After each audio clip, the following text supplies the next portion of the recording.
에스겔서 47장 1절부터 12절까지의 말씀을 제가 읽고 말씀 나눕니다.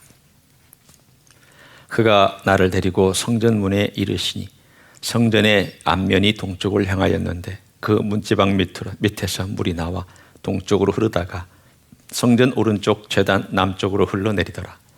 그가 또 나를 데리고 북문으로 나가서 바깥길로 꺾여 동쪽을 향한 바깥문에 이르시기로 본즉 물이 그 오른쪽에서 스며 나오더라. 그 사람이 손에 줄을 잡고 동쪽으로 나아가며 천척을 측량한 후에 내가 그 물을 건너게 하시니 물이 발목에 오르더니 다시 천척을 측량하고 내게 물을 건너게 하시니 물이 무릎에 오르고 다시 천척을 측량하고 내게 물을 건너게 하시니 물이 허리에 오르고 다시 천척을 측량하시니 물이 내가 건너지 못할 강이 된지라. 그 물이 가득하여 헤엄칠 만한 물이요 사람이 능히 건너지 못할 강이더라. 그가 내게 이르시되 인자야 네가 이것을 보았느냐 하시고 나를 인도하여 강가로 돌아가게 하시기로 내가 돌아가니 강 좌우편에 나무가 심이 많더라. 그가 내게 이르시되 이 물이 동쪽으로 향하여 흘러 아라바로 내려가서 바다에 이르리니 이 흘러내리는 물로 그 바다의 물이 되살아나리라. 이 강물이 이르는 곳마다 번성하는 모든 생물이 살고 또 고기가 심이 많으리니 이 물이 흘러 들어가므로 바닷물이 되살아나겠고 이 강이 이르는 각처의 모든 것이 살 것이며 또 이 강가에 어부가 설 것이니 엔게디에서부터 에네글라임까지 그물 치는 곳이 될 것이라. 그 고기가 각기 종류를 따라 큰 바다의 고기같이 심이 많으려니와 그 진펄과 갯벌은 되살아나지 못하고 소금 땅에 될 것이며 강 좌우가에는 각종 먹을 과실나무가 자라서 그 잎이 시들지 아니하며 열매가 끊이지 아니하고 달마다 새 열매를 맺으리니 그 물이 성소를 통하여 나옴이라. 그 열매는 먹을만하고 그 잎사귀는 약 재료가 되리라. 아멘. 우리가 살고 있는 이 세상은 물 없이는 살 수가 없습니다. 당연한 거죠. 오늘 아침에도 물 먹고 오셨을 것이고 또 우리가 또 계속해서 물 먹고 살아야 되는 그런 인생입니다. 우리 몸의 구조가 70%가 물이기 때문에 당연한 거죠. 이 물은 우리만이 아니라 식물, 동물 다 필요한 것들입니다. 저희 집에 조그마한 강아지가 하나 있는데 이 강아지에게 이제 물을 보통 이제 우리가 떠서 이렇게 주잖아요. 물이 떨어지면 모르고 지나갈 때 물이 떨어지면 쫄쫄쫄쫄 화장실까지 따라옵니다. 그 화장실까지 따라왔다는 얘기는 얘가 지금 뭔가 말하고 싶다는 뜻입니다. 제발 좀 말 좀 했으면 좋겠는데, 물 이렇게 한마디만 좀 했으면 좋겠는데 말을 하지 않냐고 쫄쫄쫄쫄 따라오니 혹시 얘가 지금 어디가 아픈가? 얘가 뭐가 필요한가? 그래서 이렇게 한번 혹시 물? 그래서 가보면 물이 없어서 그렇게 호소를 하고 주인의 발끝에서 떨어지지 않냐고 물 달라고 합니다.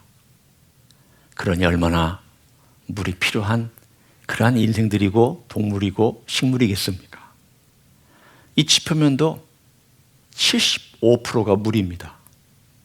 표면적으로 따지면 75%라는 뜻이죠. 우리 몸하고 참 비슷한 면이 있습니다. 그런데 이 지구의 질량 중에 물이 차지하는 질량, 무게는 몇 퍼센트가 될까요? 그래도 좀 몇 퍼센트 되지 않겠습니까?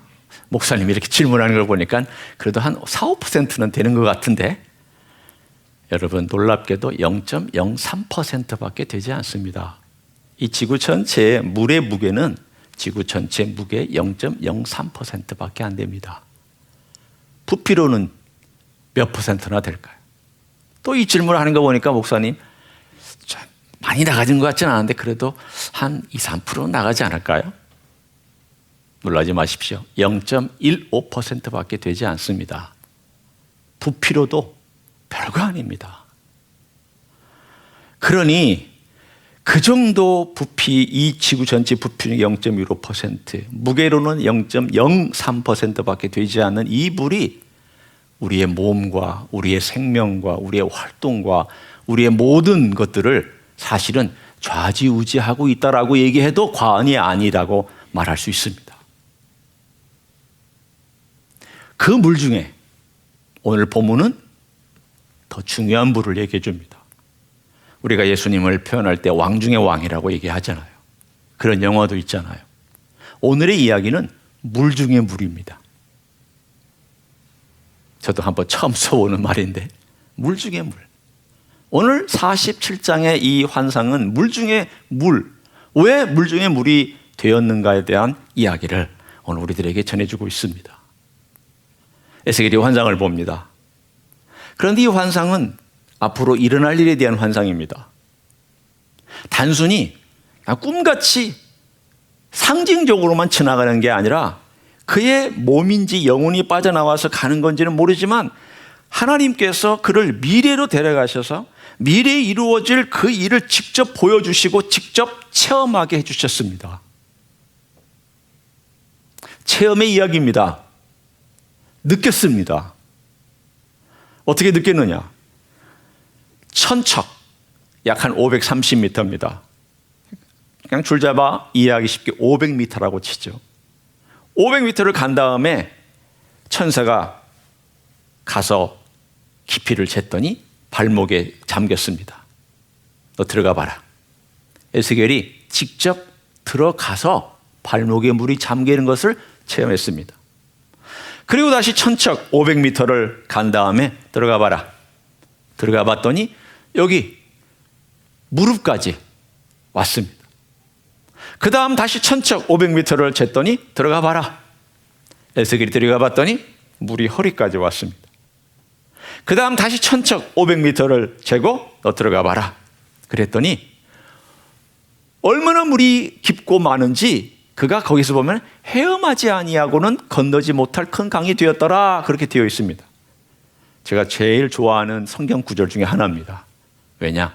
수영하지 아니하면 건너지 못할 강이 되었다는 제 이름자가 거기 들어있기 때문입니다. 사실 제가 옛날부터 좋아했던 본문이에요. 왜? 내 이름이 들어있잖아. 이렇게 생각하면서. 이런 환상을 보여준 것은 단순히 그래, 너의 미래가 풍성할 거야. 그리고 너의 장래가 좋을 거야 라고 그냥 상징적으로 보여주기 위해서 하시는 일이 아닙니다. 물론 그것도 포함되어 있지만 이 일은 그대로 일어날 것을 에스겔로 하여금 경험하게 하고 거리를 재주고 들어가 보게 하고 그리고 그 다음 장면으로 넘어갑니다. 그 다음 장면이 무엇인지 6절부터 등장하는데 그 강이 흘러가는 곳이 동쪽으로 흘러갑니다. 어디서부터 흘러나오는가 하면 하나님의 성전의 지성소에서부터 하나님의 보좌가 있는 데서부터 동쪽으로 흘러나옵니다. 우리 교회는 참 멋지게 동쪽을 향하여 있습니다. 그러니까 여러분 이 방향으로 생각하시면 됩니다. 하나님의 물이 하나님의 보좌에서부터 이렇게 동쪽으로 흘러나와서 남쪽이 어디입니까? 이쪽이죠. 남쪽으로 살짝 나간 다음 그리고 다시 동쪽으로 흘러나가서 동쪽으로 쭉 성전 바깥으로 나가면 무슨 강을 만납니까? 요단강을 만납니다. 여러분 지리 지금 모르시는 것처럼 이렇게 저를 쳐다보고 있는데 맞습니까? 지금 이렇게 성전이 있는데 성전이 동쪽을 향하여 있고 이 동쪽으로 하여튼 남쪽으로 살짝 흐르다가 동쪽으로 계속 가면은 결국은 어디를 만나냐면 이스라엘 나라의 동쪽에 있는 요단강을 만나게 되어 있습니다. 맞습니까? 예, 맞으면 고개 좀 끄덕끄덕 하세요. 이렇게 모르는 척 하지 마시고. 그러면 이 강이 요단강을 만나서 큰 강을 이루어서 어디까지 흘러갑니까? 사해까지 흘러갑니다. 오늘 이 강이 어떤 일을 벌이는지에 대하여 그 뒤는 이렇게 얘기를 합니다. 이 강이 흘러가는 곳마다 나무가 설 것이다. 그리고 그 강과 그 죽었던 바다, 사해가, 여기서 바다는 사해를 의미합니다. 그 죽어있던 바다, 소금이 보통 바닷물의 5배에서 6배나 되는 그 죽은 바다 사해가 살아날 것이다. 상징으로 얘기하기 위해서 이런 지금 얘기를 자세하게 하나님이 뭐라고 하십니까? 상징으로 얘기하시려면. 이게 만약 비유다 그러면 뭐 이렇게 자세하게 얘기를 하십니까? 사회가 살아날 것이다. 그리고 그 사회의 물고기가 지중해 물고기만큼 많아질 것이다. 그리고 거기에 나무들이 있을 뿐만 아니라 어부들이 거기에 그물을 내려서 물고기를 낚아올리며 풍성한 물고기를 먹을 수 있는 그런 삶이 될 것이다. 그리고 거기에 나무들이 열매를 맺히는데 매달 열매들이 맺혀진다. 그 잎사귀는 치료하는 잎사귀가 될 것이다. 그러니 얼마나 놀라운 일이에요. 심지어는 어떤 일까지 있느냐면 여기 11절에 보면 그 짐벌과 갯벌은 되살아나지 못하고, 짐벌과 갯벌이 되살아나지 못하면 하나님의 역사가 이렇게 이건 안 됩니까? 모든 걸 다 변화시키는데 어떻게 해서 이건 안 되고 있습니까? 라고 질문할 수 있습니다. 그래 여러분, 바꿔서 생각하셔야 됩니다. 짐벌과 갯벌이 되살아나지 못하는 것은 소금 땅이 되게 만들기 위해서 그렇습니다. 소금을 제공해 주는 땅이 될 것입니다. 물과 소금과 과일과 물고기와 그 다음에 고치는 모든 치료약들과 이런 모든 것들이 오늘 본문에 다 하나님께서 그 땅이 회복될 때에 제공되는 기적의 역사가 일어날 것입니다. 그러면 이런 물이 있으면 참 좋겠습니다. 이런 물을 마시고 살면 참 좋겠습니다. 지금도 우리가 얼마나 물 때문에 타령합니까? 이게 정제된 그리고 필터를 걸러서 나온 물이냐, 육각수냐, 이게 알칼리인 물이냐, 얼마나 많이 광고하고 떠들어댑니까? 그런 물 마시려고 하잖아요. 또 돈까지 내가면서 우리가 물 마시잖아요. 근데 이런 물을 주실 수 있다면 얼마나 좋을까? 그런데 여러분, 이것은 물의 핵심이 있지 않습니다. 어디에 핵심이 있느냐? 자, 1절과 끝절을 보면 거기에 핵심 메시지를 전달하고 있습니다. 자, 에스겔 47장 1절을 제가 다시 한번 읽을 테니까 어디 핵심이 있는지를 찾아보십시오. 그가 나를 데리고 성전문에 이르시니 성전의 양면이 동쪽을 향하였는데 그 문지방 밑에서 물이 나와 동쪽으로 흐르다가 성전 오른쪽 계단 남쪽으로 흘러내리더라. 12절 끝절, 우리가 읽었던 끝절입니다. 강 좌우에는 각종 먹을 과실나무가 자라서 그 잎이 시들지 아니하며 열매가 끊이지 아니하고 달마다 새 열매를 맺으리니 그 물이 성소를 통하여 나옴이라. 그 열매는 먹을 만하고 그 잎사귀는 약재료가 되리라. 여기 핵심은 무엇입니까? 그 물이 성소를 통하여 나옴이라. 다른 말로 하면 이 물보다도 중요한 게 이 물의 근원이 중요한 것을 얘기하고 있습니다. 물의 근원이 어디냐면 우리 주 예수 그리스도의 보좌가 있는 데서부터 흘러나오기 때문에 이 물이 그런 역사가 있다는 것을 말합니다. 이 물은 특별히 하늘에서 떨어지는 특별한 물 아닙니다. 주님의 보좌를 통과하여 나오는 그 물이 사람을 변화시키고 생명을 변화시키고 환경을 변화시키고 죽은 바다를 변화시키고 황무지를 변화시키고 그리고 모든 조건들을 변화시키는 역사가 있음을 오늘 그림처럼 보여주고 있습니다. 그러면 이 메시지는 뭘 의미하는 것일까? 하나님께서 이렇게 자세하게 지역까지 얘기하시면서 여기 보면 엔게디에서부터 에네글라임까지, 엔게디는 정확하게 어딘지를 알지만 에네글라임은 지금 사람들이 약간 긴가민가합니다. 다만 사회의 어떤 영역들, 지역들을 얘기하는 것이라고 우리는 짐작할 수 있습니다. 하나님이 이렇게 지역까지 들어가면서 말씀하실 때에는 이 일이 언젠가 이루어질 것이구나 라고 말씀해 주시기 위해서입니다. 저는 세 가지를 함께 나누기를 원합니다.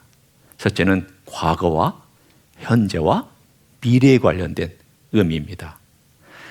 먼저 과거와 미래에 관련된 메시지를 먼저 하고 현재로 돌아오겠습니다. 창세기 1장과 2장에 물이 나옵니다.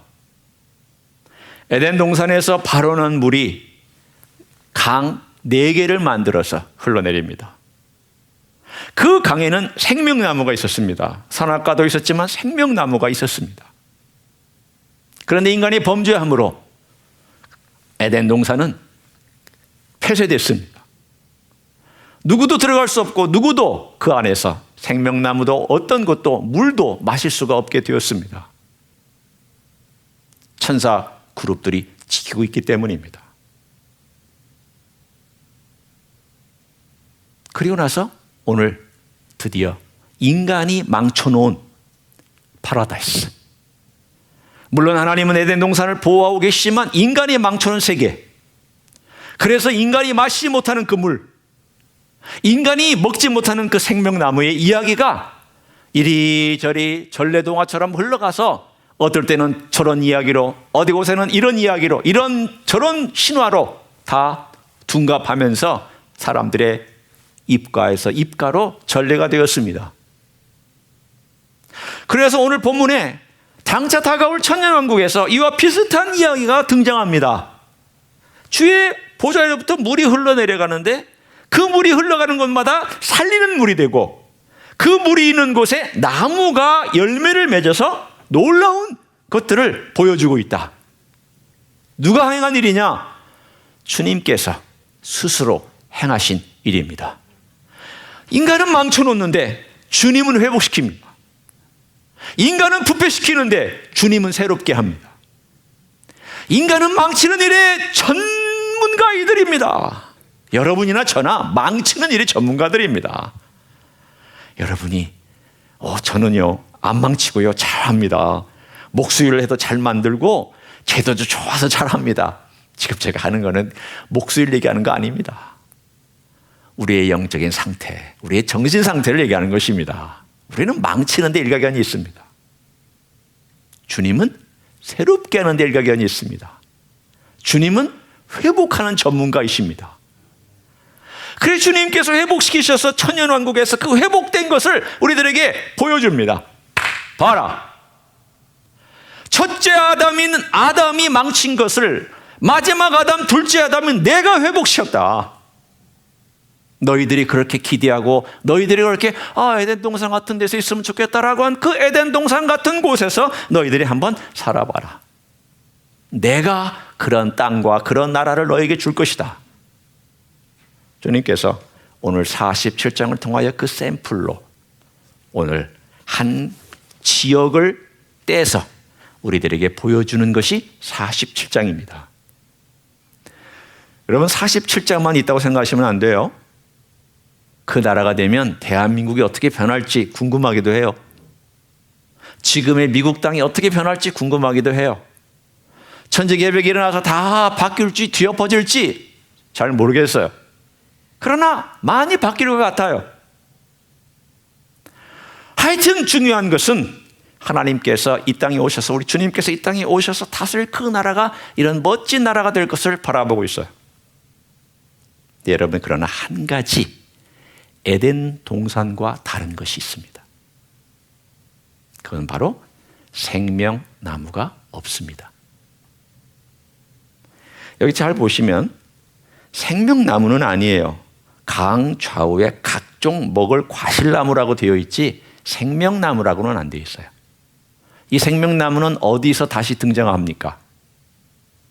새하늘과 새 땅에 새 예루살렘에서 다시 등장합니다.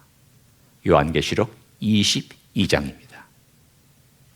그 과실은 어떤 과실인가 하면 요한계시록 22장을 펼쳐서 읽어보면 하나님의 보좌에서 어린 양과 하나님의 보좌에서부터 생명강이 흘러내리는데 그 강 좌우에 생명나무가 있더라.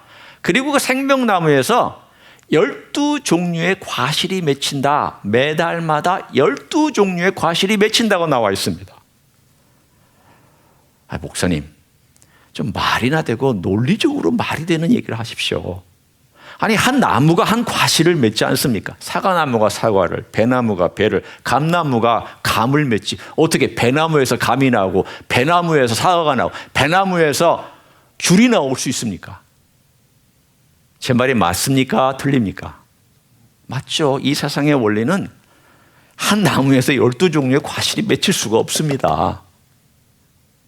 그런데 성경은 요한계시록 22장은 정확하게 그렇게 얘기하고 있습니다. 12종류의 과실이 그 생명나무에서 맺힐 것이다. 여러분 기대하셔도 돼요. 제 말이면 믿지 않아도 되지만 성경 말씀이기 때문에 여러분 기대하셔도 돼요. 거짓말하지 아니하는 하나님께서 하신 말씀이기 때문입니다. 주님께서 막아놓으셨던 에덴 동산의 생명나무는 제 상상력을 동원한 것이니까 여러분 오해하지 말고 들으세요.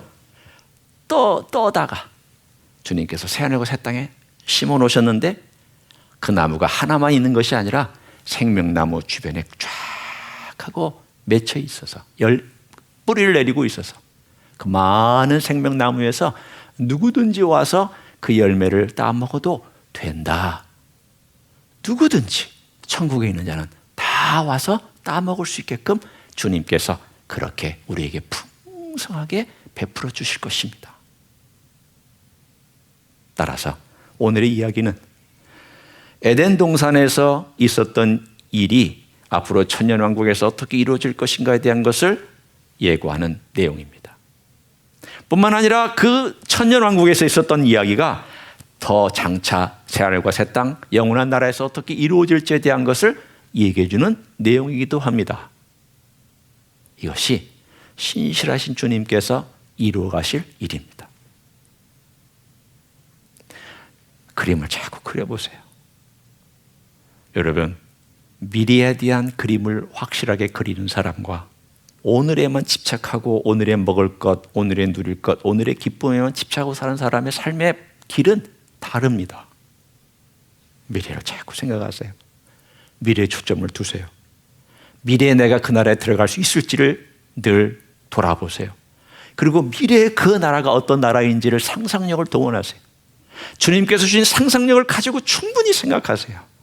그리고 그것 때문에 여러분이 마음에 흥분할 수 있고 기다릴 수 있는 그런 삶의 길을 저는 간절히 바랍니다. 그렇다면 오늘 이것은 우리들에게 어떤 메시지를 오늘 현재 던져주고 있는지를 나누기를 원합니다. 이것을 위해서 저는 여러분과 함께 성경 세 군데를 찾아보겠습니다. 어디를 찾는가 하면 스가랴서 13장 1절 먼저 찾습니다. 구약성경 1323쪽입니다. 스가랴서 13장 1절입니다. 스가랴서 13장 1절 제가 읽습니다. 그날은 우리 주님께서 이 땅에 내려오셔서 이스라엘을 구원하시는 날입니다. 그날에 죄와 더러움을 씻는 셈이 다윗의 족속과 예루살렘 주민을 위하여 열리리라. 제가 여러분에게 질문합니다. 혹시 이 땅에 있는 어떤 물이라도 죄를 씻을 수 있습니까? 없습니다. 그러면 주님의 보좌에서부터 흘러나오는 그 물이 혹시 죄를 씻을 수 있습니까? 끄덕끄덕 하시는 분은 저 좀 만나셔야 됩니다. 개인적인 교제와 개인적인 기도와 개인적인 디스플린이 좀 필요합니다. 이 세상의 어떤 물로도 죄 못 씻습니다. 심지어는 생명수 강으로도 죄 못 씻습니다. 물로 씻을 수 없습니다. 이게 뭘 의미하는 걸까? 가십시오. 우리 한번 신약으로 갑니다. 요한계시록 1장 5절입니다. 요한계시록 1장 5절 제가 읽을 테니까 한번 찾아보십시오. 여러분이 스가랴서 1장 13장과 요한계시록 1장 5절과 그리고 또 한 군데 제가 그 다음에 말씀드릴 테니까 이 세 군데를 잘 비교하시면 여러분이 답을 얻을 수 있습니다. 1장 5절 요한계시록입니다. 또 충성된 증인으로 죽은 자들 가운데서 먼저 나시고 땅의 임금들의 머리가 되신 예수 그리스도로 말미암아 은혜와 평강이 너에게 있기를 원하노라. 우리를 사랑하사 그의 피로 우리 죄에서 우리를 해방하시고. 오늘 이 해방하신다는 이 단어가 어떤 매뉴스크립트 사본에는 씻으시고라고 나옵니다. 그러니까 매뉴스크립트라고 하는 것은 사본입니다. 원본 없습니다. 성경의 원본은 사라졌습니다. 그 원본을 가지고 다 편지로 베끼고 기도 교회에 이렇게 보내고 해서 사본만이 많이 남아있는데, 믿을 만한 사본 중에 어떤 것은 이쪽 사본을 택해서 번역을 했고 어떤 것은 저쪽 사본을 통해서 번역을 했습니다. 그런데 이 양쪽이 조금 힘이 파워가 균등하거나 조금 기울어지면 기울어진 쪽으로 보통 채택해서 번역을 합니다. 그래서 오늘 본문에 해방하시고라는 단어를 썼습니다. 그러나 그 의미는 씻었기 때문에 해방된 거라는 의미가 담겨 있기 때문에 그렇게 쓰여졌습니다. 다른 말로 얘기를 합니다. 이 세상에서 우리의 죄를 씻는 물은 예수 그리스도의 보혈밖에 없습니다. 그밖에 없습니다. 천년 왕국에서도 예루살렘 보좌에서 흘러내리는 물이 죄를 씻는 것이 아니라 예수 그리스도의 보혈밖에 없습니다. 따라서 스가랴서 13장 1절에 말하고 있는 그들의 죄와 허물을 씻는 샘이 터진다는 것은 예수 그리스도를 그들이 믿게 되고 그 보혈에 의지해서 구원받는다는 뜻입니다. 왜 샘이라고 터지냐고 보통 이렇게 표현이 나와 있는가 하면 단순히 개인이 아니라 거국적인 회개운동이 일어나기 때문에 마치 물이 확 하고 솟구쳐 올라서 많은 사람에게 그냥 쏟아지는 것처럼 표현했기 때문입니다. 여러분이 개인적으로 만날 때 성령께서 여러분 안에 이런 주님의 보혈이 경험되어질 때는 보통은 잔잔하게 들어와서 나 한 사람의 개인적인 거니까 그렇게 막 폭포수처럼 혹은 거대한 강처럼 흘러들어오지는 않습니다. 그러나 거국적인 회개운동이 일어날 때는 그 엄청난 회개운동이 폭포수같이 일어날 때 그리스도의 보혈의 역사가 강하게 일어나는 것을 샘이 솟구쳐 오르는 것처럼 그렇게 표현하고 있습니다. 이야기가 어디에 있느냐?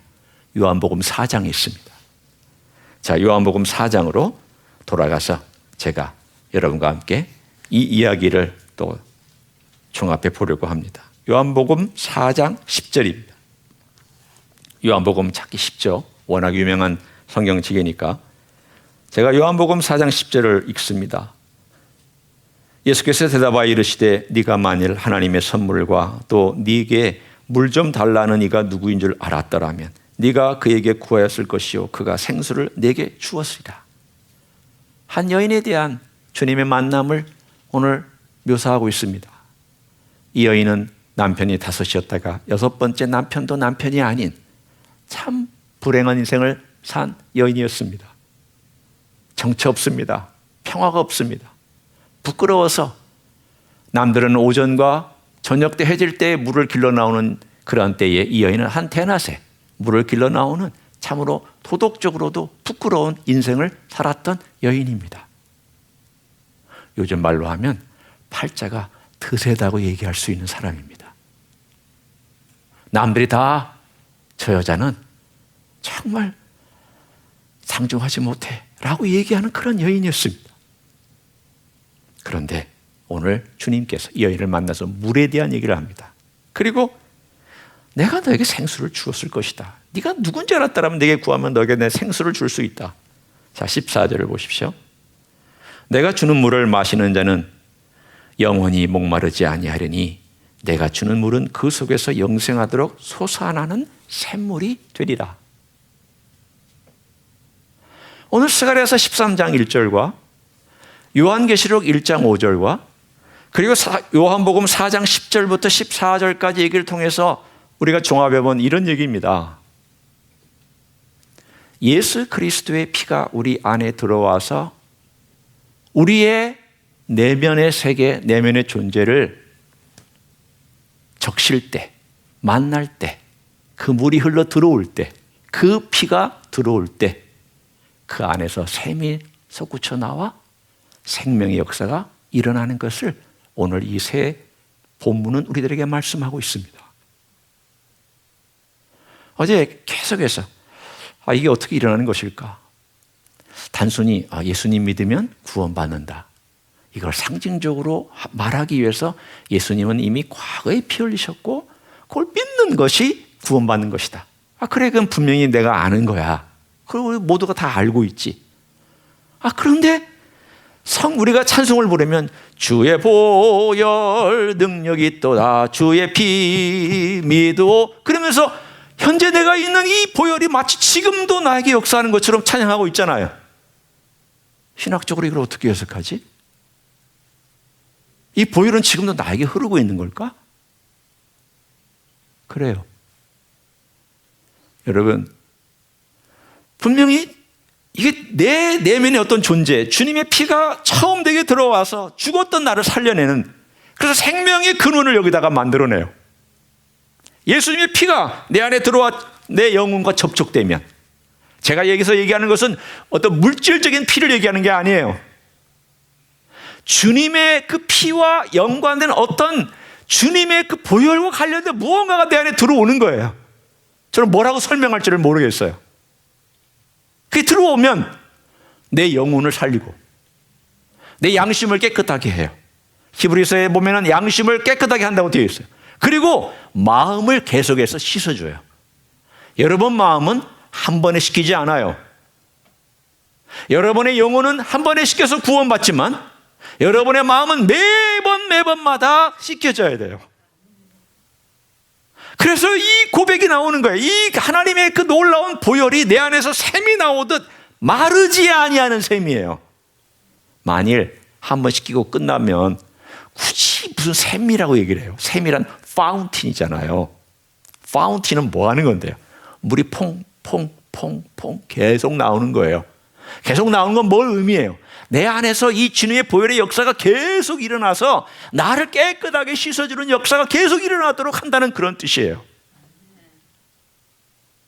여러분, 예수 그리스도의 보혈을 우리가 매 순간 의지하지 아니하면 우리는 이 세상에서 승리할 길 전혀 없습니다.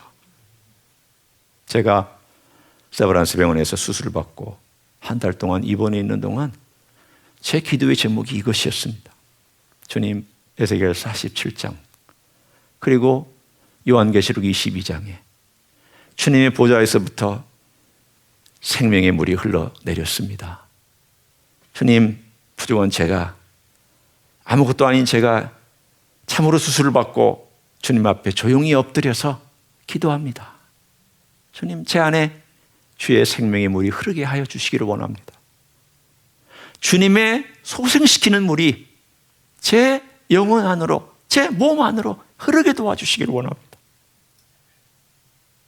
한 달 내내 기도했어요. 수술 받고 제가 몸을 움직일 수 있는 그 시간마다 그 기도하는 그 자리에 가서 2개 층마다 기도실이, 조그마한 기도실이 있는 그 기도실에 가서 조용히 음악을 들으며 제가 머물 수 있는 시간 동안 거기서 기도하며, 그리고 내 병상에 돌아왔고 또 기도하러 가고, 그 기도를 한 달 동안 드렸습니다.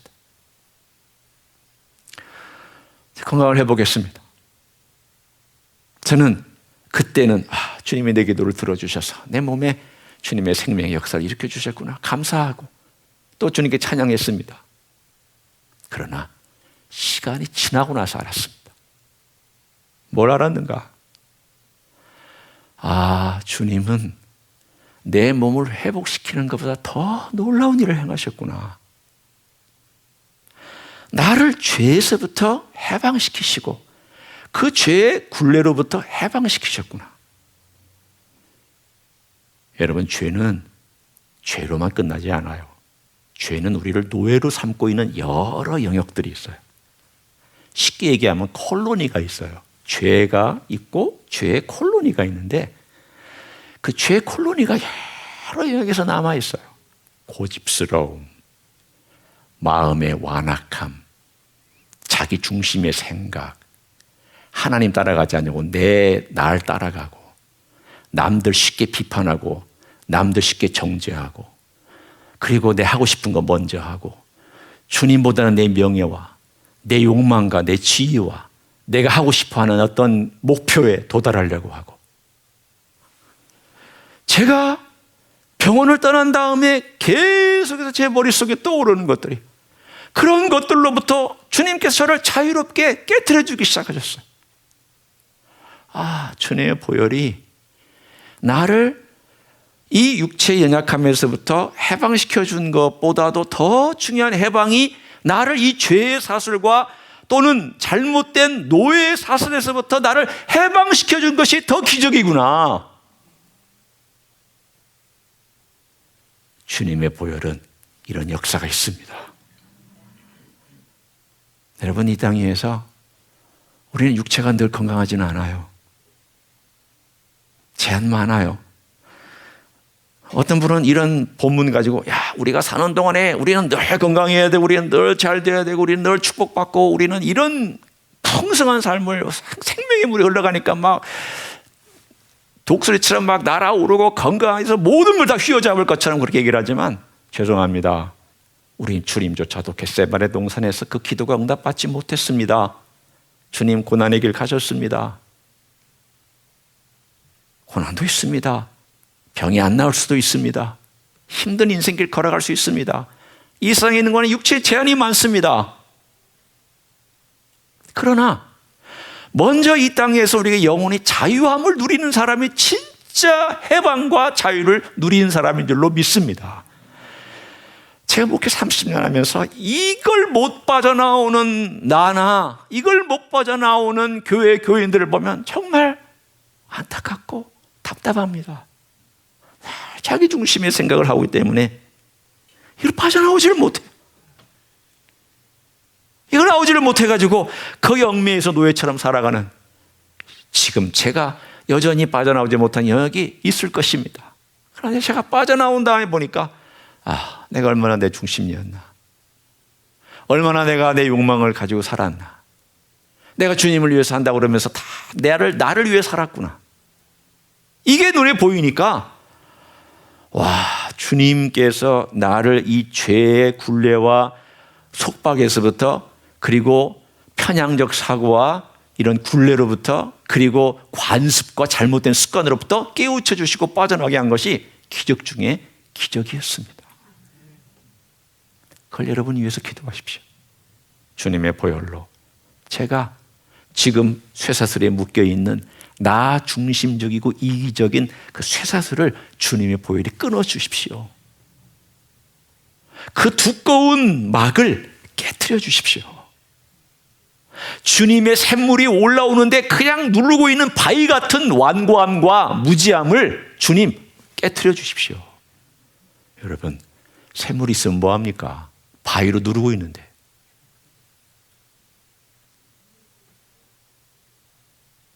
우리에게 샘물이 있으면 뭐합니까? 불순종으로 꽉꽉꽉꽉 누르고 있는데 겨우 목축일 만큼만 쫄쫄도 아니죠. 소리라도 나면 다행인데 한 모금 두 모금 나온 거, 그거 간신히 받아가지고 그걸 가지고 연명하는 그리스도인의 삶을 살고 있다면 여러분 얼마나 불쌍해요.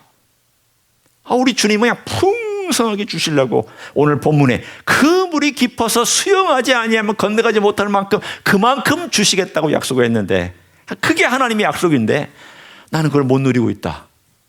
얼마나 불쌍한 거예요.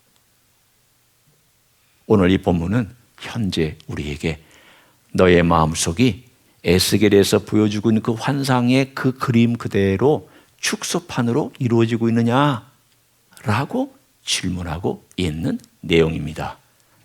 여러분, 그렇게 사셔야 됩니다.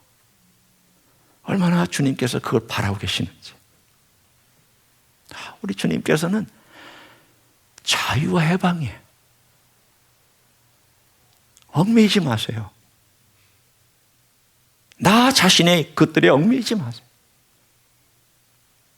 절대 이 세상에 있는 어떤 것들도 얽매이지 마세요. 물질에도 얽매이지 마시고, 욕망에도 얽매이지 마시고, 그리고 내가 살고자 하는 어떤 목표에도 얽매이지 마시고, 심지어는 종교적인 관습에도 얽매이지 마시고, 내가 과거에 배웠던 거에도 얽매이지 마세요.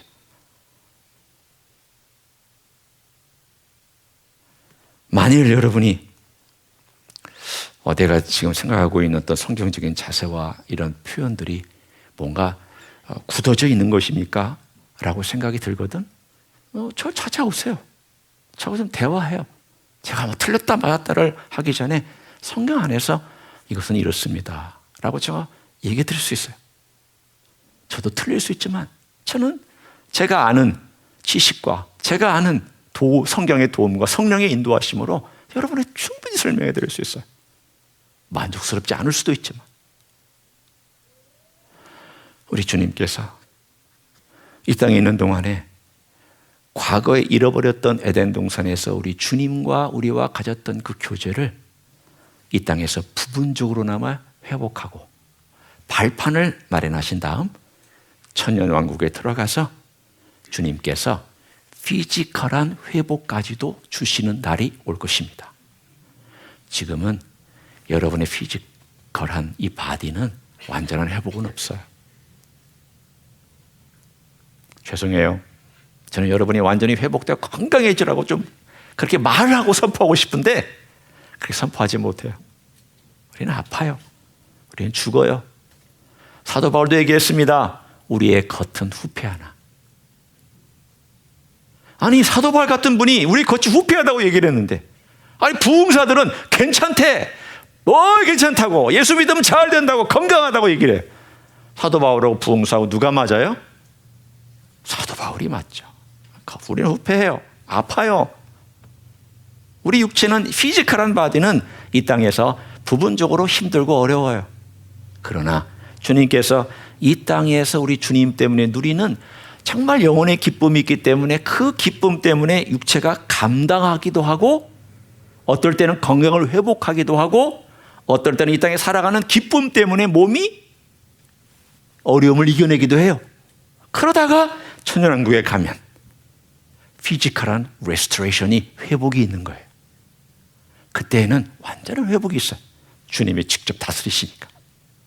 그리고 그 끝난 다음에 새하늘과 새 땅에 가면 에덴 동산과 다른 차원의 천년왕국과 다른 차원의 그리고 우리가 이 시간 지금 현재 경험하고 있는 것 다른 차원의 놀라운 상상력 이상의 놀라운 회복과 온전함이 그 나라 그 땅 새하늘과 새 땅에서 있을 줄 믿습니다. 그 기대하며 사세요. 저는 그런 기대로 살아갑니다. 저는 그날을 바라보며 살아갑니다. 우리 장로님, 권사님, 안수 집사님, 모든 분들 정말 그런 날을 머릿속에 늘 생각하시고 오늘 하루도 우리 주님이 그런 것을 행하셨더라고. 나는 망쳤지만 주님 행하시고 새롭게 하시고 나는 늘 내 중심이지만 주님께서 또 주님 바라보게 만들어주시고 또 나는 또 옛날로 돌아가려고 하지만 주님께서 그러지 마라 하면서 새 날로 인도해 주시는 그런 주님을 의지하고 바라보면서 새하늘과 새 땅 거기에 들어갈 때까지 우리 주님 바라보며 살아가는 여러분 되시기를 예수님의 이름으로 간절히 축원합니다. 기도하겠습니다.